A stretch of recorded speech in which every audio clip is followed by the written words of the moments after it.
ছেলেরা খুব ভালো পারফর্ম করছে, অল ইন্ডিয়াতে ভালো পারফর্ম করছে, মেডেল আনছে।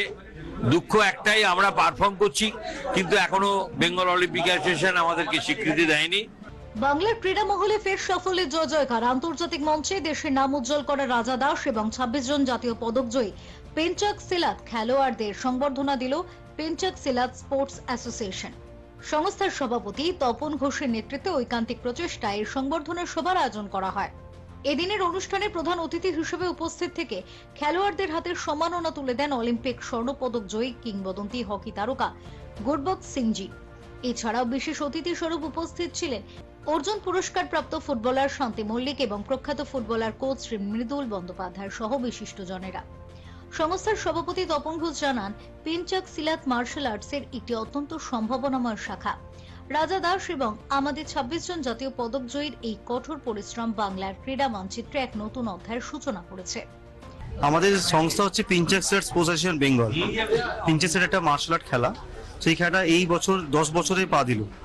তো 10 বছর শুরু হওয়ার সময় এই আগামী বিগত বছরে আমাদের যে উপলব্ধি হয়েছে, বাংলার জন্য খেলে এসেছি, ভারতের জন্য যে খেলে এসেছি, তো সেই উপলক্ষে সংস্থার পক্ষ থেকে লাস্ট 2-3 বছরে যে প্লেয়াররা মেডেল জিতেছে ন্যাশনাল লেভেলে, তাদেরকে একটা সংবর্ধনা দেওয়ার ব্যাপার ছিল।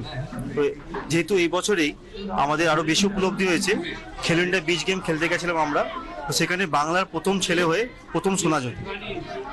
এবং সেই উপলক্ষে ভারতীয় ক্রীড়ামন্ত্রী উনি নিজের ফেসবুকে এবং টুইটারে এবং পার্সোনালি একটা গুড উইশেস জানিয়েছেন আমাকে, এবং যেটা আমি স্টার অফ দ্য টুর্নামেন্ট হই, তার জন্য পুরো ন্যাশনাল নিউজে আসে, প্রতি জায়গায় আমার ছবি পাই।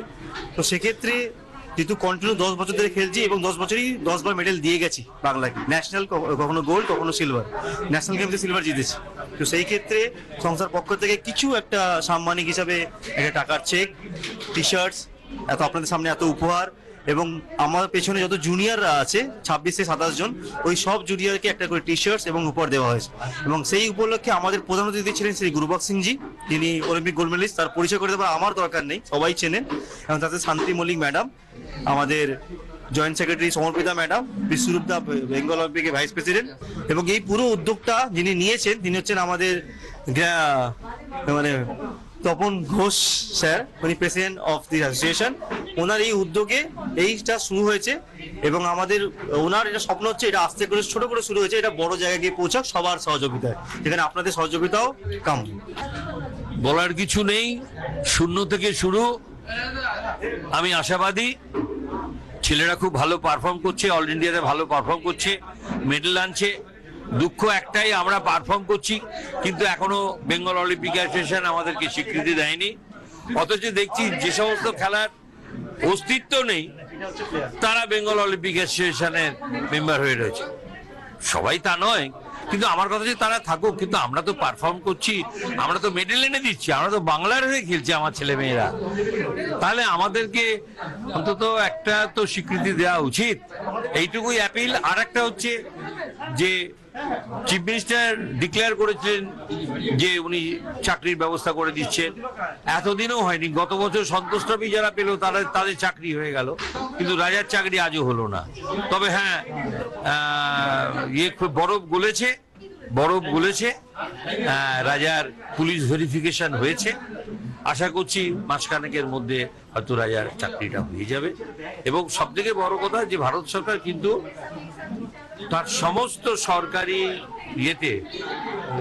প্রতিষ্ঠানে পেঞ্চাক সিলেটের কোটা বার করে দিয়েছে, স্পোর্টস কোটা। যেমন আমাদের এখানে গতকাল এবং আজকে কাস্টমসের লোক নেওয়া হচ্ছে, তার সিলেকশন আমাদের এখানে সাইয়ে হলো, রাজাই করলো। অথচ আমার বেঙ্গল থেকে তারা পেল না, কেন? তাদের বয়স কম, তাই তারা পেয়ে গেল। রাজার বয়স বেশি, তো রাজা পেল না।